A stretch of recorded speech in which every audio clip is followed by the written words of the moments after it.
ஆண்டவர் இயேசு கிறிஸ்துவின் வல்லமை நாமத்தினாலே உங்கள் எல்லாரையும் இந்த எழும்புவேன் புயலுக்கு மேல் இந்த செய்திகளுக்கு உங்களை வரவேற்கிறேன். பாருங்கள், இன்றைக்கு நமக்கு கொடுக்கப்பட்டிருக்கிற ரீடிங் பேசேஜ் பார்த்தீங்க அப்படின்னா யோவான் 5ஆம் அதிகாரம் 6ஆம் அதிகாரம், அதுலேருந்து ஒரு வசனம். யோவான் 6ஆம் அதிகாரம் 35ஆம் வசனம் நான் படிக்கிறேன். Then Jesus declared, I am the bread of life. He who comes to me will never go hungry, and he who believes in me will never be thirsty.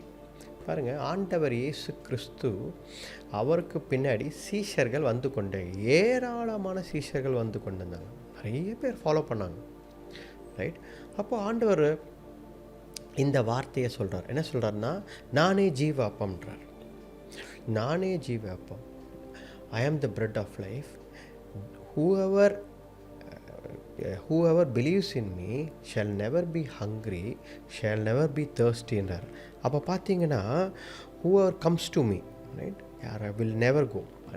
அப்போ யாரெல்லாம் என்னிடத்தில் வருகிறார்களோ அவர்களுக்கு பசியும் இல்லை, தாகமும் இல்லை. நானே ஜீவ அப்பம்ன்றார் ஆண்டவர்.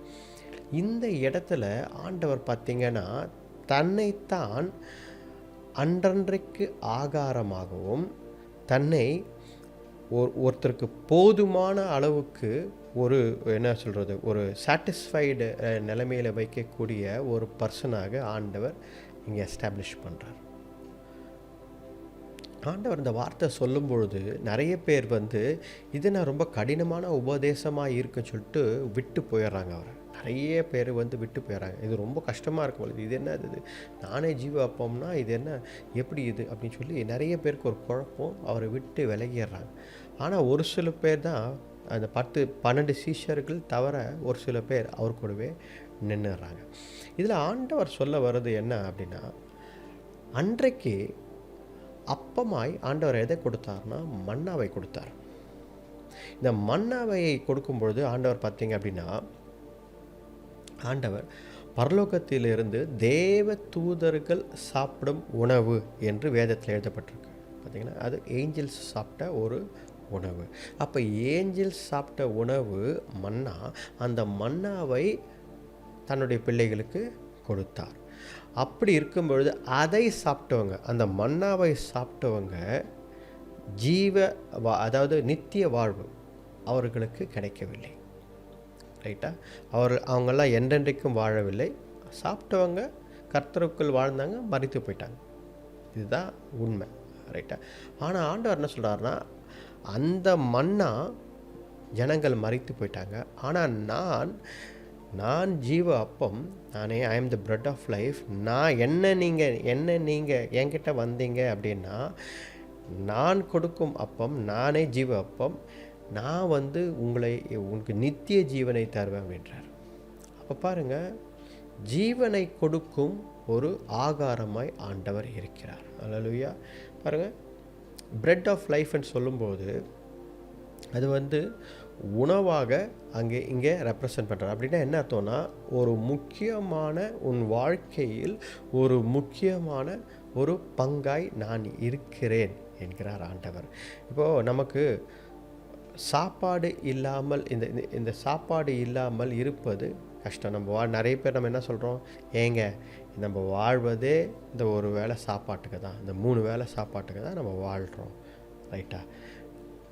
அது சாட்டிஸ்ஃபைடாக வருதுனாவே ஒரு மனிதனுக்கு தங்கிறதுக்கு இடமும் சாப்பிட்றதுக்கு உணவு இருந்தாலே ஒரு நார்மல் பர்சன் சாதாரணமாக இருந்து வாழலாம் அப்படின்னு தான் நம்ம சொல்கிறோம்.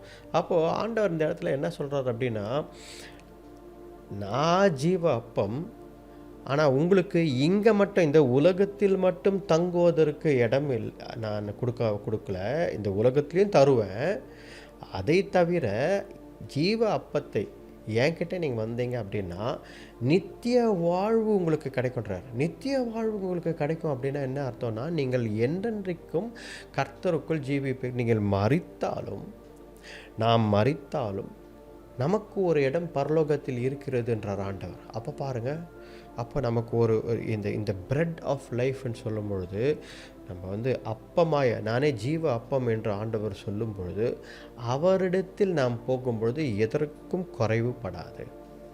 இன்றைக்கி நம்ம வந்து எனக்கு நம்மக்கிட்ட இது இல்லை, அது இல்லை, அதாவது நிறைய ஆடம்பரமான ஒரு சில காரியங்களை நம்ம எதிர்பார்க்குறோம் வாழ்க்கையில். இது இல்லை, இது அவங்களுக்கு மட்டும் இருக்குது, நம்மக்கிட்ட இல்லை.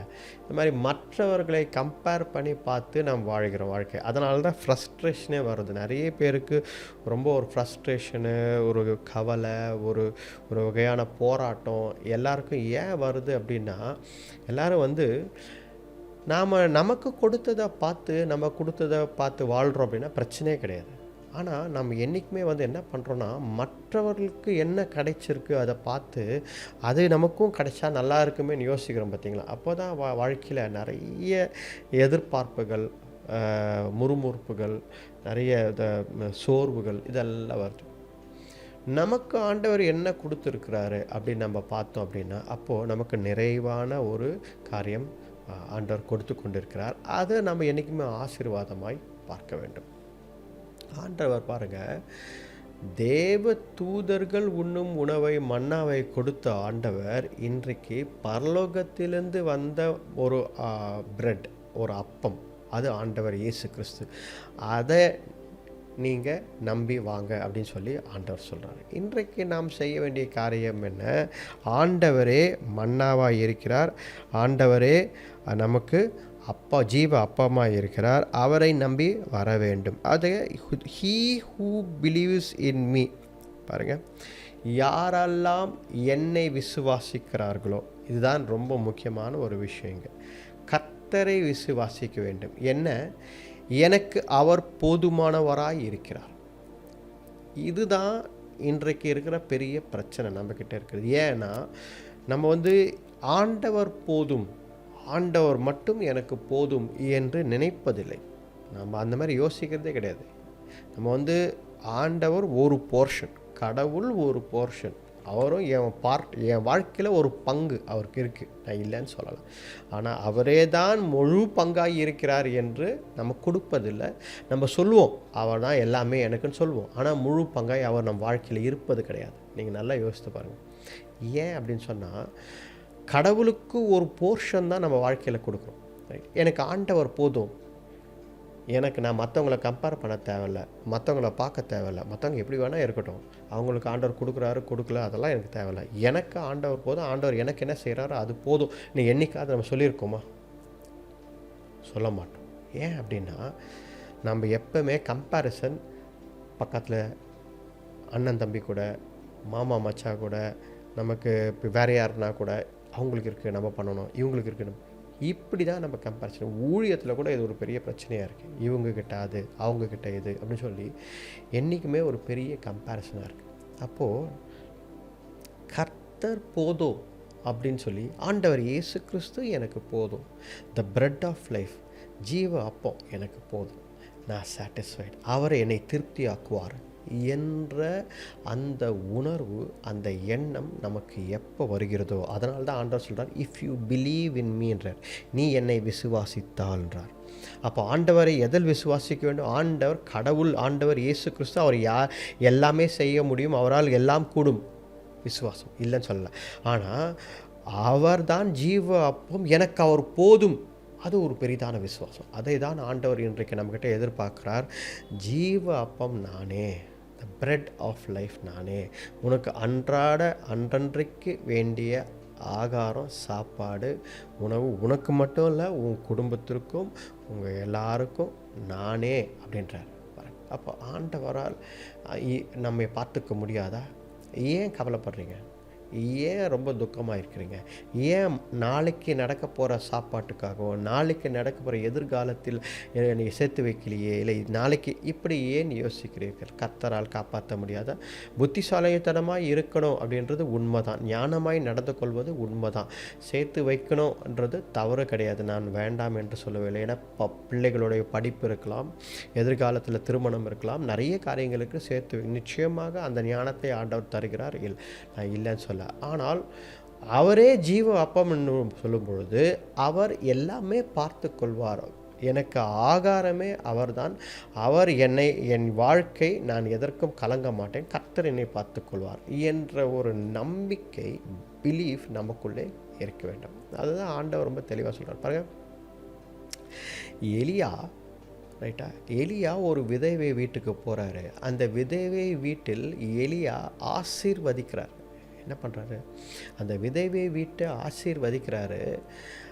நீங்கள் அந்த பாத்திரம், நீங்கள் எவ்வளவு பாத்திரம் வச்சுருக்கீங்களோ அவ்வளவு பாத்திரம் நிரப்பி தராங்க. அப்போ பாருங்கள், அந்த பஞ்சம் முடிகிற வரைக்கும் அந்த விதவை வீட்டில் அவர்களுக்கு மட்டும் இல்லை, அவர்களுக்கும் அவர் குடும்பத்தார் எல்லாருக்கும் உணவு, அப்பமும் எண்ணெயும் இருந்தது.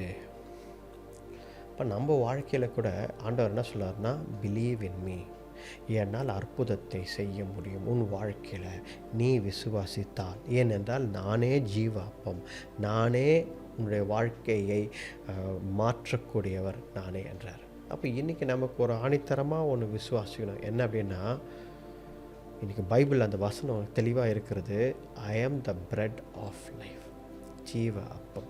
அப்போ ஜீவன் இந்த உலகத்தில் மட்டுமல்ல, ரைட்? நிறைய பேர் இந்த ஷார்ட் சைட்டட்னஸ்னால என்ன பண்ணுறோன்னா, இந்த உலகத்தில் வாழ போதுமான ஒரு காரியத்தை நாம் பார்க்கிறோம். மேக்ஸிமம் 60 to 80 இயர்ஸ் இதுதான் லைஃப் ஸ்பேன். பைபிளையும் அதான் போட்டிருக்கு. இந்த 60 to 80 லைஃப் ஸ்பேன் பார்த்திங்கன்னா, இதுக்குள்ளே நம்மளுடைய லைஃப் ஸ்பேன் முடியுது. அப்போது ரொம்ப குறுகிய காலகட்டம் இந்த உலகத்தில் இருக்கும். நம்ம இந்த குறுகிய காலகட்டத்திலலாம் நிறைய பிளான் பண்ணுறோம். ஓகே, இப்படி இருக்கலாம், அப்படி இருக்கலாம். நம்முடைய தலைமுறை மட்டும்னா, எதிர்கால வருங்கால சந்ததிகளுக்கும் தலைமுறைக்கும் என்ன செய்ய வேண்டும் என்று பார்க்குறோம். தப்பு கிடையாது. இருந்தாலும் நீ மரித்தால் உனக்கு இன்னொரு வாழ்வு இருக்கிறதே, அதை பற்றி யோசித்து பார்த்தீங்களா? அப்போது ஜீவ அப்பம் நானே ஜீவ அப்பம் சொல்லும்போது, அந்த ஜீவன், அந்த லைஃப், பிரெட் ஆஃப் லைஃப்னு சொல்லும்போது, அந்த லைஃப் இருக்குது பார்த்தீங்களா, அது இந்த உலகத்தில் மட்டுமல்ல, நீங்கள் மரித்தாலும் கிறிஸ்துவுக்குள் உயிர்த்தெழுந்தாலும் இன்னொரு வாழ்க்கை இருக்குது. அதை நீங்கள் யோசித்து பார்க்கணும், ரைட்டா? இந்த உலகத்தில் வாழ்க்கை நிரந்தரம் அல்ல. You have another life, right? அந்த வாழ்க்கை என்றென்றைக்கும் இருக்கும். இதாவது 60 to 80 இயர்ஸ் வரைக்கும் இருக்கும், ரைட்? ஆனால் அது என்றென்றைக்கும் 100, 200, 300, 400, 500, 1000, 10,000 எவ்வளோ இருக்கும்னு தெரியல. நித்தியத்திற்கும் நாம் வாழ்ந்து கொண்டிருக்கோம். அப்போ அதுக்கு எவ்வளோ இம்பார்ட்டன்ஸ் தரணும் பாருங்கள். அப்போ அதுக்கு இம்பார்ட்டன்ஸ் தரணும் அப்படின்னா என்ன அர்த்தம்? ஆண்டவர் நானே ஜீவ அப்பன்றாரு, என்னிடத்தில் வாங்க, என்னை விசுவாசிங்க, கர்த்தரே போதும் என்ற மனது நமக்கு வேண்டும். இந்த உலகத்திலும் சரி, இனிமேல் வரப்போகிற உலகத்திலும் சரி, நான் வாழ்கிற வாழ்க்கை ஃபுல்லாகவே, என் ஆத்துமா வாழ்கிற வாழ்க்கை ஃபுல்லாகவே போதும், ஆண்டவரே போதும் என்ற, அவர் மட்டுமே போதும் என்ற மனநிலை நமக்கு வேண்டும். அப்படி நீங்கள் சிந்தித்து, அப்படி ஒரு எண்ணத்தை நீங்கள் கொண்டு வந்தீங்க அப்படின்னா, ஆண்டவர் நம் வாழ்க்கையை வேறு மாதிரி மாற்றி தருவார். ஏன் அப்படின்னா, அவரை மட்டுமே நம்பி இருக்கிற பிள்ளைகளை அவர் கைவிடுவதில்லை. வேதவசனம் தெளிவாக சொல்கிறது. அவரை நம்பி இருக்கிறவர்கள் ஆண்டவர் ஒரு நாளும் அவர் கைவிட்டதில்லை. இவரே ஜீவ அப்பம், இந்த அப்பம் எனக்கு போதும், ஆண்டவர் இயேசு கிறிஸ்து எனக்கு போதும் என்று நீங்கள் நினைக்கிறீர்கள் என்றால் அது போதும். ஆண்டவர் எல்லாவற்றையும் பார்த்து கொள்வார். அதுதான் இன்றைக்கு நமக்கு ஒரு பெரிய ஒரு காரியமாக ஆண்டவர் சொல்லி கொடுக்குறார். சொல்லி கொடுக்குற விஷயத்தை நாம் கற்றுக்கொள்ள வேண்டும். இதில் இன்னொரு விஷயம் என்ன இருக்குது அப்படின்னு பார்த்தீங்க அப்படின்னா, கடினமான உபதேசம் சொல்லி ஒரு சில கூட்டம் வந்திருந்தவங்க திரும்பி போயிட்டாங்க. என்ன கடினமான உபதேசம் என்று சொல்லும் பொழுது, நானே ஜீவ அப்பம், ரைட்டா, ஃப்ளஷ் அண்ட் பிளட் அப்படின்னு சொல்கிறாரு. அப்போ என்னுடைய சரீரத்தையும் என்னுடைய இரத்தத்திலும் பங்கு கொள்கிறவன் அப்படின்னு சொல்கிறார். அப்போது உடனே நிறைய பேருக்கு குழப்பம், யாரா இது, எப்படி இதெல்லாம், அப்போ இது என்ன புதுவாசாக இருக்குது, இதெல்லாம் நம்மளால் பண்ண முடியாதுன்னு விலகி போயிடுறாங்க. அப்போது கர்த்தரின் சஃபரிங்கில், அதாவது அவருடைய பாடுகளில் நமக்கும் ஒரு பங்கு இருக்கிறது அப்படின்னு, அதாவது ஆண்டவர் இயேசு கிறிஸ்து பாடுகள் நம்ம மேலே வரும் அப்படின்னு நான் சொல்லலை. அது டாக்டர் சரியான டாக்டர்னு கிடையாது, அது சரி கிடையாது. அவருடைய பாடுகளில் நமக்கு பங்கு இருக்கிறது என்னன்னா, அவர் நமக்காக பாடுபட்டாருன்னு சொன்னால், அப்பம் என்று சொல்கிற அவரோட சரீரம் பிக்கப்பட்டது என்று சொன்னால், அது மூலமாக நமக்கு டைரக்ட் ஆக்சஸ் பிதாவானவருக்கு கிடைக்கிறது. கடவுளை நம்ம டைரக்டாக ஆக்சஸ் கிடைக்கிறது. அதனால தான் அந்த வசனத்தை ஆண்டவர் விசுவாசிக்க சொல்கிறாரு. ஜீவ அப்பம் ஆண்டவர் என்று விசுவாசிக்க சொல்கிறாரு. ஏனென்றால் அவருடைய சரீரம் பிக்கப்பட்டது. பிக்கப்படுகிறதால் என்ன நடக்கிறது? திரை இரண்டாக கிழிந்தது. நமக்கு டைரக்ட் ஆக்சஸ் பரலோகத்தில் இருக்கிறது. அப்போ இன்றைக்கு டோன்ட் வரி அபவுட் ஃபுட், சாப்பாடு, எதிர்காலம், இதெல்லாம் பற்றி அதிகமாக கவலைப்படாதீர்கள். ஆண்டவர் பார்த்துக்கொள்ளார். ஆண்டவர் போதும். ஆண்டவர் ஜீவ அப்பம் அவரே. எனக்கு ஜீவனை, எனக்கு லைஃப்பை தராரோ அவர் தான். எனக்கு அவர் போதும் அப்படின்னு நீங்கள் வாழ்ந்தீங்க அப்படின்னா ஆண்டவர் எல்லாவற்றையும் பார்த்துக்கொள்வார். கர்த்தரே நமக்கு ஒரு ஜீவ அப்பமாய் லைஃப் கிவிங் பிரெட்டாக அவர் தான் இருக்கிறார். அதுதான் அதை நம்ம ஆண்டவரிடத்தில் வந்துவிட்டால், நீ விசுவாசித்தால், ஆண்டவர் இனிமேல் உனக்கு பசியோ தாகமோ கிடையாதுன்றார். அதை நாம் விசுவாசிக்க வேண்டும். பசினாத ஃபிசிக்கலாக இருக்கிற ஃபுட்டும் சரி, அதை தவிர நமக்கு வாழ்க்கையில் இருக்கும் ப்ரொவிஷன்ஸ் இருக்குது பார்த்தீங்களா, நமக்கு வாழ்க்கை தேவைகள் இருக்குது பார்த்தீங்களா, அது எல்லாவற்றையும் ஆண்டவர் பார்த்துக்கொள்வார் அப்படின்னு சொல்கிறது தான். தாகமாகவும் இருக்க மாட்டீர்கள், நீங்கள் இப்போ என்ன சொல்கிறது, பசியாகவும் இருக்க மாட்டீர்கள் என்று ஆண்டவர் சொல்கிறார். அப்படின்னா என்ன? எல்லாவற்றையும் ஆண்டவர் பார்த்துக்கொள்வார். கவலைப்படாமல் கர்த்தரையே நம்பி ஜீவிங்கள், அவருடைய சித்தத்திற்கு ஒப்பு கொடுங்கள். இதுதான் ஆண்டவர் ரொம்ப தெளிவாக சொல்கிறார். கர்த்தருடைய சித்தத்திற்கு ஒப்பு கொடுத்த வாழ்க்கை அவர் நிச்சயமாக நம் வாழ்க்கையை மாற்றுவார். நாம் ஜெபிப்போம். ஆண்டவரே இயேசுவே, அப்பா, இந்த நாளுக்காக நன்றி ஆண்டவரே. நீங்களே ஜீவ அப்பமாக இருக்கிறீங்க ஆண்டவரே. அந்த ஜீவ அப்பம் கர்த்தாவே தேவரீர், நாங்கள் விசுவாசிக்கிற மாட்டோம். எங்கள் வாழ்க்கையை அப்பா தேவரீர் எல்லாவற்றிலும் எல்லாமாய் இருந்து நீரே போதுமானவராக இருக்கிறீர். அதற்காக நன்றி ஆண்டவரே தேவரீர். எங்களுக்கு வேறு எதுவும் வேண்டாம் ஆண்டவரே. நீங்கள் ஜீவ அப்பம் ஆண்டவரே. எங்களுக்கு ஜீவனை தருகிறவர் ஆண்டவரே. நீர் ஒருவர் எங்களுக்கு போதும் ஆண்டவரே. என்றென்றைக்கும் போதும் ஆண்டவரே. எங்களை வழிநடத்தி பலப்படுத்துங்க. எல்லாவற்றிலும் எல்லாமாய் இருக்கிற ஆண்டவரே, எங்கள் வாழ்க்கை முழுதுமாக உங்களுடைய கரத்தில் கொடுக்கும். உம்முடைய சித்தத்தில் வாழ, உங்கள் சித்தத்தின்படி வாழ நீர் கிருபை தாங்க ஆண்டவரே. வழிநடத்தி பலப்படுத்துங்க. கேட்டுக்கொண்டிருக்க ஒவ்வொருத்தரையும் ஆசீர்வதிங்க. இன்றைக்கு இந்த ஜெபத்தை மீட்பர் ரட்சகர் என ஆண்டவர் இயேசு கிறிஸ்துவின் வல்லமையுள்ள நாமத்தில் வேண்டிக் கொள்கிறோம். ஜீவனுள்ள நல்ல பிதாவே, ஆமேன், ஆமேன். Praise the Lord.